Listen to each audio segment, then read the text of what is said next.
ನಮಸ್ಕಾರ ಎಲ್ಲರಿಗೂ. ನೀವು ಮಗುವಾಗಿದ್ದಾಗ ಮತ್ತು ಯಂಗ್ ಆಗಿದ್ದಾಗ ಮತ್ತು ನೀವು 10ನೇ ತರಗತಿ ಹೈಸ್ಕೂಲು ಈ ತರ ಯೂನಿವರ್ಸಿಟಿಯಲ್ಲಿ ಓದ್ತಾ ಇರ್ಬೇಕಾದ್ರೆ ಎಕ್ಸಾಮ್ಗಳನ್ನ ಬರೆದಿರ್ತೀರ. ಎಷ್ಟೋ ವರ್ಷಗಳಿಂದ ಎಕ್ಸಾಮ್ಗಳನ್ನ ಬರೆದು ನಿಮಗೆ ಅಭ್ಯಾಸ ಇರುತ್ತೆ. ನೀವು ಎಕ್ಸಾಮ್ ನ ಬರೆದು ಹೊರಗಡೆ ಬರ್ತೀರಾ ಎಕ್ಸಾಮ್ ಹಾಲಿಂದ. ಜನರಲಿ ಮಕ್ಕಳು ಯಾವ ತರ ಡಿಸ್ಕಸ್ ಮಾಡ್ತೀರಾ, ನೀ ಏನ್ ಬರ್ದೆ, ನಿನ್ಗೆ ಹೆಂಗ್ ಅನಿಸ್ತು, ನೀನ್ ಈಸಿ ಇತ್ತ ಕ್ವಶನ್ ಪೇಪರ್, ನೀ ಎಷ್ಟು ಬರದೆ, ಹಾಗೆಲ್ಲ ವೆರಿಫೈ ಮಾಡ್ತಾ ಇರ್ತಾರೆ. ಸೊ ನಿಮಗೆ ಇದು ಎಕ್ಸ್ಪೀರಿಯನ್ಸ್ ಆಗಿರುತ್ತೆ. ಕೆಲವೊಬ್ರು ಎಕ್ಸಾಮ್ ನ ಚೆನ್ನಾಗಿ ಬರೆದಿರ್ತಾರೆ, ಇನ್ ಕೆಲವೊಬ್ರು ಬಹಳ ಕೆಟ್ಟದಾಗಿ ಮಾಡಿರ್ತಾರೆ, ಇನ್ ಕೆಲವೊಬ್ರು ಮೀಡಿಯಂ ಆಗಿ ಮಾಡಿರ್ತಾರೆ, ಇನ್ ಕೆಲವೊಬ್ರು ಜಸ್ಟ್ ಪಾಸ್ ಆಗಿ ಮಾಡಿರ್ತಾರೆ, ಇನ್ ಕೆಲವೊಬ್ರು 90, 100 ಎಲ್ಲ ತೆಗಿಯಂಗೆ ಮಾಡಿರ್ತಾರೆ. ಸೊ ಇಲ್ಲಿ ಒಬ್ಬೊಬ್ಬರದ್ದು ಒಂದೊಂದ್ ತರ ಒಪಿನಿಯನ್. ನೀವು ಹೊರಗೆ ಬಂದಾಗ ನಿಮಗೆ ಕಷ್ಟ ಅನ್ಸಿರೋ ಎಕ್ಸಾಮು ಇನ್ನು ಕೆಲವೊಬ್ಬರಿಗೆ ಈಸಿ ಇರ್ಬೋದು, ನಿಮಗೆ ಈಸಿ ಇರೋ ಎಕ್ಸಾಮು ಕೆಲವೊಬ್ಬರಿಗೆ ತುಂಬಾ ಕಷ್ಟ ಇರ್ಬೋದು. ಸೊ ಇಲ್ಲಿ ಡಿಫರೆನ್ಸ್ ಆಫ್ ಒಪಿನಿಯನ್ ಬರ್ತಾ ಇದೆ. ಯಾಕೆ ಈ ಡಿಫರೆನ್ಸ್ ಆಫ್ ಒಪಿನಿಯನ್ ಬರುತ್ತೆ ಅಂತಂದ್ರೆ, ಯಾರು ಯಾವ ತರ ಎಕ್ಸಾಮ್ಗೆ ಪ್ರಿಪೇರ್ ಆಗಿದ್ದಾರೆ ಮತ್ತು ಎಕ್ಸಾಮ್ ನವರು ಯಾವ ತರ ಬರೆದಿದ್ದಾರೆ ಅನ್ನೋದ್ರ ಮೇಲೆ ಅವ್ರ ರಿಸಲ್ಟ್ ಈ ತರ ವೇರಿ ಆಗ್ತಾ ಹೋಗುತ್ತೆ. ಸೊ ಅಂದ್ರೆ ಇಲ್ಲಿ ಬೇಸಿಕಲಿ ಇದನ್ನ ನಾವು ಲೈಫ್ ಅಪ್ಲೈ ಮಾಡಿದಾಗ ಯಾವ ತರ ನಾವು ಲೈಫ್ ಅನ್ನು ನೋಡ್ತೀವಿ ಅನ್ನೋದ್ರ ಮೇಲೆ ನಮ್ಮ ಹೋಲ್ ಲೈಫ್ ಡಿಸೈಡ್ ಆಗುತ್ತೆ. ಸೊ ಇಲ್ಲಿ ಅಬ್ಸಲ್ಯೂಟ್ ಅನ್ನೋದಿಲ್ಲ, ಒಬ್ಬೊಬ್ಬರದ್ದು ಒಂದೊಂದ್ ತರ ವೇ ಇದೆ. ಸೊ ಈ ತರ ವೇ ಅಲ್ಲಿ ಮಾತಾಡುವಾಗ ಇಲ್ಲಿ ಒಂದು ಪದ ಬರುತ್ತೆ, ನಾನ್ ಡುವಾಲಿಟಿ ಅಂತ. ಇದನ್ನ ನಾವು ಅದ್ವೈತ ಅಂತ ಕರಿತೀವಿ. ಇದನ್ನ ಇಂಡಿಯನ್ ಫಿಲಾಸಫಿಯಲ್ಲಿ ಆದಿಶಂಕರಾಚಾರ್ಯರು 8ನೇ ಶತಮಾನದಲ್ಲಿ ಇದನ್ನ ಪ್ರತಿಪಾದನೆ ಮಾಡ್ತಾರೆ. ಏನಿದು ನಾನ್ ಡುವಾಲಿಟಿ? ಹೆಸರೇ ಹೇಳುತ್ತೆ ಇಂಗ್ಲಿಷ್ ಪದದಲ್ಲಿ. ನಾನ್ ಡುವಾಲಿಟಿ ಅಂದ್ರೆ ಎರಡು ಅಂತ ಇಲ್ಲ, ಎರಡು ಅನ್ನೋದು ಇಲ್ಲ ಅಂತ, ಅಂದ್ರೆ ಎರಡು ಸಪರೇಟ್ ಇಲ್ಲ ಅಂತ, ಎಲ್ಲ ಒಂದೇ ಅಂತ ಹೇಳುತ್ತೆ ಈ ನಾನ್ ಡುವಾಲಿಟಿ ಅಂತ. ಇದನ್ನ ನಾವು ವೆಸ್ಟರ್ನ್ ಫಿಲಾಸಫಿಯಲ್ಲಿ ಮೋನಿಸಂ ಅಂತ ಕರಿತೀವಿ. ಮೋನಿಸಂ ಅಂದ್ರೆ ಒನ್ನೆಸ್ ಅಂತ, ಏನದು ಒಗ್ಗಟ್ಟಿರುವುದು, ಎಲ್ಲವೂ ಒಂದೇ ಅನ್ನುವ ಒಂದು ಭಾವನೆ ಅಥವಾ ಒಂದು ಪರಿಕಲ್ಪನೆ. ಸೊ ಈ ನಾನ್ ಡುವಾಲಿಟಿ ಅನ್ನೋದು ಏನು ಅಂತ ಹೇಳಿ ತಿಳ್ಕೊಳಕ್ ಮುಂಚೆ ಈ ಡುವಾಲಿಟಿ ಅಂದ್ರೆ ಏನು ಅಂತ ಹೇಳಿ ನಾ ಸ್ವಲ್ಪ ಹೇಳಕ್ ಟ್ರೈ ಮಾಡ್ತೀನಿ. ಡುವಲ್ ಅಂತಂದ್ರೆ ಏನು?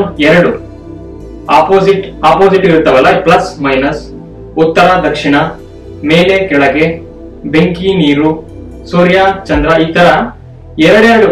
ಅಂದ್ರೆ ಇದು ಆಪೋಸಿಟ್ ಅಂತ ಹೇಳ್ಬೇಕಾಗಿಲ್ಲ, ಒಂದು ವಸ್ತು ಇನ್ನೊಂದು ವಸ್ತುಕ್ಕಿಂತ ಬೇರೆ ಇದೆ ಅನ್ನೋ ಒಂದು ಭಾವ, ಅದನ್ನ ನಾವು ಡುವಲ್ ಅಂತ ಕರಿತೀವಿ.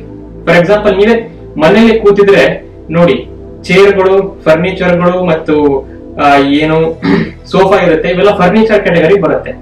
ಈ ಮೊಬೈಲ್, ಚಾರ್ಜರ್, ಲ್ಯಾಪ್ಟಾಪ್ ಇವೆಲ್ಲ ಎಲೆಕ್ಟ್ರಾನಿಕ್ಸ್ ಅನ್ನೋ ಒಂದು ಕ್ಯಾಟಗರಿ ಬರುತ್ತೆ. ಈ ತರ ಪ್ರಪಂಚದಲ್ಲಿ ನೀವು ನೋಡ್ತಾ ಹೋದಾಗ ಎಷ್ಟೊಂದು ವಸ್ತುಗಳು ವಿಧ ವಿಧವಾಗಿ ಕಾಣ್ತವೆ. ಯಾಕೆಂದ್ರೆ ಅವಕ್ಕಿರೋ ಆಟ್ರಿಬ್ಯೂಟ್ಸ್, ಅವಕ್ಕಿರೋ ಪ್ರಾಪರ್ಟೀಸ್, ಅವಕ್ಕಿರೋ ಒಂದು ಅಂಶಗಳು ಅವುಗಳನ್ನ ಬೇರೆ ತರವಾಗಿ ಮಾಡ್ತಾರೆ. ಅಂದ್ರೆ ಒಂದರಿಂದ ಇನ್ನೊಂದನ್ನ ಕ್ಯಾಟಗರೈಸ್ ಮಾಡ್ತೀವಿ. ಈ ವಸ್ತು ಈಕ್ವಲ್ ಅಲ್ಲ, ಈ ವಸ್ತು ಬೇರೆ ಬೇರೆವು. ನೀವು ನೋಡ್ತಾ ಇರೋ ಒಂದು ವಿಡಿಯೋ, ಅದೊಂದು ಮೊಬೈಲ್ ಅಲ್ಲಿ ಬರ್ತಾ ಇದ್ರೆ, ಲ್ಯಾಪ್ಟಾಪ್ ಅಲ್ಲಿ ಬರ್ತಾ ಇದ್ರೆ ಅದು ಬೇರೆ. ಅಡಿಗೆ ಮನೆ ಹೋದ್ರೆ ಅಲ್ಲಿರೋ ಗ್ಯಾಸ್, ಅಲ್ಲಿರೋ ಕುಕ್ಕರ್, ಅಲ್ಲಿರೋ ಸಿಲಿಂಡರ್ ಅದು ಬೇರೆ.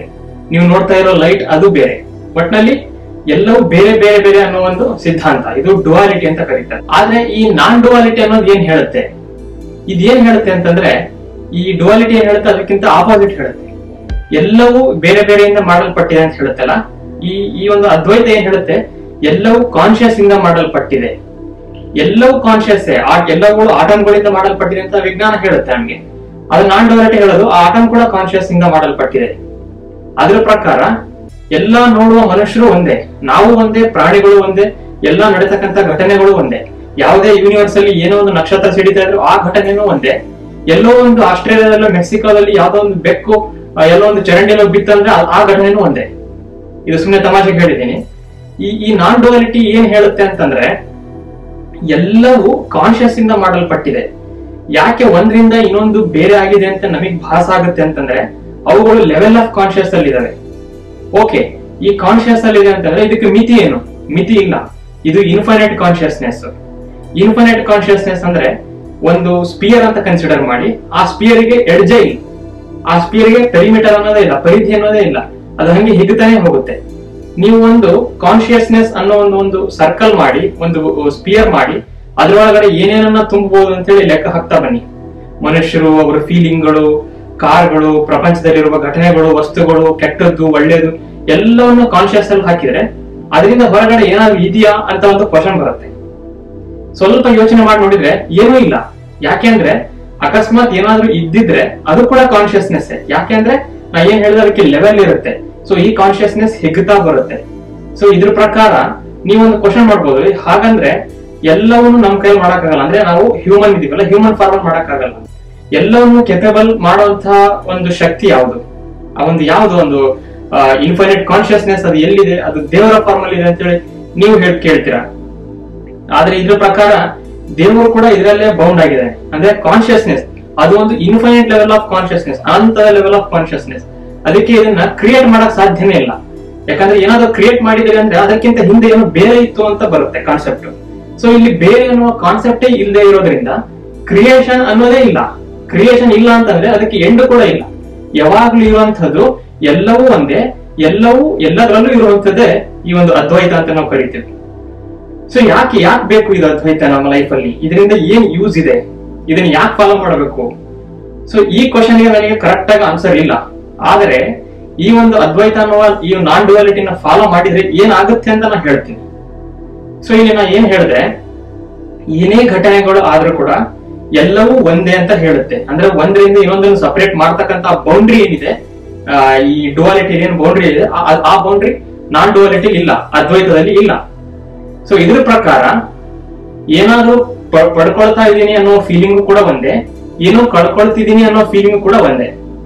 ಫಾರ್ ಎಕ್ಸಾಂಪಲ್, ನಾವು ಖುಷಿಯಾಗಿರ್ತೀವಲ್ಲ ಕೆಲವೊಂದು ಸಂದರ್ಭದಲ್ಲಿ, ಯಾರೋ ನಮಗೇನೋ ಖುಷಿಯಾಗಿರ್ತಕ್ಕಂತ ವಿಷಯಗಳನ್ನ ಹೇಳೋದಾಗ್ಲಿ, ಅಥವಾ ಏನಾದ್ರೂ ಒಂದು ಗಿಫ್ಟ್ ಕೊಡೋದಾಗ್ಲಿ, ನಿಮ್ಗೆ ಇಷ್ಟವಾದ ವಸ್ತುಗಳನ್ನ ಗಿಫ್ಟ್ ಕೊಡೋದಾಗ್ಲಿ, ಈ ತರ ಮಾಡಿದಾಗ ತುಂಬಾ ಖುಷಿ ಆಗ್ಬಿಡುತ್ತೆ. ಇದನ್ನ ನಾವು ಇಂಡೈರೆಕ್ಟ್ ಆಗಿ ಫಾಲೋ ಮಾಡ್ತಾ ಇದೀವಿ ಈ ಒಂದು ಅದ್ವೈತವನ್ನ. ಹೇಗೆ ಅಂತ ನಾನು ಹೇಳ್ತೇನೆ.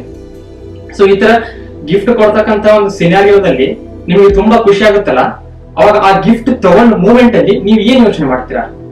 ಆ ಗಿಫ್ಟ್ ಕೊಡ್ಲೇ ಇಲ್ದಾದ್ರೆ ಹೆಂಗಿರ್ತಾ ಇತ್ತು ಅಂತೇಳಿ ಆ ಒಂದು ಕೆಟ್ಟ ಯೋಚನೆ ಬರುತ್ತಾ ಮನಸ್ಸಲ್ಲಿ? ಬರೋದಿಲ್ಲ. ಅವಾಗ ಒಂದೇ ಯೋಚನೆ ಇರುತ್ತೆ, ಏನು, ನನಗೆ ಇವತ್ತು ಇದು ಸಿಕ್ಕಿದೆ, ನಾನು ಇವಾಗ ಹ್ಯಾಪಿ ಆಗಿದ್ದೇನೆ. ಈ ಫೀಲಿಂಗ್ ಫರೆವರ್ ಆಗಿ ಉಳಿಯುತ್ತೆ ಅಂತ ಅನ್ಕೊಂಡಿದ್ದೀರಾ? ಗೊತ್ತಿಲ್ಲ, May R may not be. ಆದ್ರೆ ನೀವು ಇದನ್ನ ನಾನ್ ಡುಯಾಲಿಟಿ ಫಾಲೋ ಮಾಡಿದ್ರೆ, ಇದೇ ಒಂದು ಸಿನಾರಿಯೋನ ನಾನ್ ಡುಯಾಲಿಟಿ ಹಾಕಿ ಅಪ್ಲೈ ಮಾಡಿದ್ರೆ, ಅಕಸ್ಮಾತ್ ನಿಮಗೇನೋ ಕೆಟ್ಟ ಸುದ್ದಿ ಬಂತು, ರಿಲೇಟಿವ್ಲಿ, ಒಳ್ಳೇದು ಕೆಟ್ಟದಿಲ್ಲ ಹಾಗೇನ್ ಮತ್ತೆ ಹೇಳ್ತಾ ಇದೀನಿ, ರಿಲೇಟಿವ್ಲಿ ಏನೋ ಒಂದು ಕೆಟ್ಟ ಸುದ್ದಿ ಬಂತು, ಅದು ಸ್ವಲ್ಪ ಕಂಟಿನ್ಯೂ ಆಗ್ತಾನೆ ಇದೆ ಲೈಫ್ ಅಲ್ಲಿ. ಅವಾಗ ನಿಮಗೆ ಏನ್ ಅನಿಸ್ತಾ ಇರುತ್ತೆ?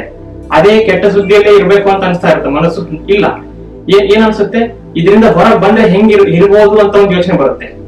ಸೊ ಇಲ್ಲಿ ಮತ್ತೆ ಡುಯಾಲಿಟಿ ಬಂತು. ಯಾಕೆ ಡುಯಾಲಿಟಿ ಬರುತ್ತೆ ಅಂತಂದ್ರೆ, ನಮ್ಮಲ್ಲಿ ಏನೋ ಒಂದು ಇನ್ಕಂಪ್ಲೀಟ್ ಇದೆ ಅನ್ನೋ ಒಂದು ಭಾವ, ಇದಕ್ಕಿಂತ ಎಕ್ಸ್ಟ್ರಾ ಏನೋ ಇರ್ಬೋದಿತ್ತಲ್ಲ, ಇದಕ್ಕಿಂತ ಎಕ್ಸ್ಟ್ರಾ ನನಗೆ ಸಿಗಬಹುದಿತ್ತಲ್ಲ ಅಂತಕ್ಕಂಥ ಭಾವ. ಸೊ ಈ ನಾನ್ ಡುಯಾಲಿಟಿ ಏನ್ ಹೇಳುತ್ತೆ, ನೀನೇನು ಕಳ್ಕೊಳ್ತಾ ಇದೆಯೋ ಅದನ್ನೇ ನೀನು ಪಡ್ಕೊಳ್ತಾ ಇದೀಯಾ. ನೀನೇನು ಪಡಿತೀನಿ ಅಂತ ಅನ್ಕೊಳ್ತಾ ಇದೆಯೋ ಅದನ್ನೇ ನೀನು ಕಳ್ಕೊಳ್ತಾ ಇದೀಯಾ. ನೀನ್ ಇಲ್ಲಿ ಏನು ಕಳ್ಕೊಳ್ತಾನೂ ಇಲ್ಲ, ಏನು ಪಡಿತಾನೂ ಇಲ್ಲ. ನಿನ್ನ ಹುಟ್ಟು ಒಂದೇ, ನಿನ್ನ ಸಾವು ಕೂಡ ಒಂದೇ. ಅಂದ್ರೆ ನೀನ್ ಏನನ್ನ ಹುಡುಕ್ತೀನಿ ಅಂತ ಹೋಗ್ತೀಯೋ ಅದು ನಿನಗೆ ಸಿಕ್ಕರೂ ಒಂದೇ, ಸಿಗದೇ ಇದ್ರು ಕೂಡ ಒಂದೇ. ಸೊ ಈ ತರ ಅಪ್ಲೈ ಮಾಡ್ತಾ ಹೋದ್ರೆ ಲೈಫ್ ಅಲ್ಲಿ ತೊಂದರೆಗಳು ಬರ್ಬಹುದು. ತೊಂದರೆಗಳನ್ನ ಕಂಪ್ಲೀಟ್ ಆಗಿ ಹೋಗ್ಸ್ಬಿಡ್ತೀನಿ ಅನ್ನೋ ಮನುಷ್ಯ ಯಾರು ಇಲ್ಲ. ಆದ್ರೆ ತೊಂದರೆಗಳು ಬಂದಾಗ ಹೇಗೆ ಅಪ್ರೋಚ್ ಮಾಡಬಹುದು, ಈ ಒಂದು ಸ್ಯಾಚುರೇಟೆಡ್ ಮನೋಭಾವ ಈ ಅದ್ವೈತದಿಂದ ನಾವು ತಿಳ್ಕೋಬಹುದು. ಅಂದ್ರೆ ಇದು ನಮಗೆ ಅಬ್ಸೆಷನ್ ಆಗೋಕೆ, ಅಂದ್ರೆ ಏನಾದ್ರು ಸಿಗ್ಲಿಲ್ಲ ಅಂತಂದ್ರೆ ತುಂಬಾ ಬೇಜಾರಾಗ್ಬಿಡೋದು ಅಥವಾ ತುಂಬಾ ಕೋಪ ಬಂದ್ಬಿಡೋದು. ಸೊ ಇದು ಯಾಕಾಗತ್ತೆ ಈ ತರ ಫೀಲಿಂಗ್ಗಳು ಅಂತಂದ್ರೆ, ಇದಕ್ಕಿಂತ ಏನೋ ಕಂಫರ್ಟ್ ಆಗಂತ ಇನ್ನೊಂದು ಸಿಚುವೇಶನ್ ಇದೆ ಅಂತ ಮನಸ್ಸಿಗೆ ಬಂದ್ರೆ ಮಾತ್ರ ಈ ತರ ಫೀಲಿಂಗ್ಗಳು ಏರುಪೇರಾಗತ್ತೆ.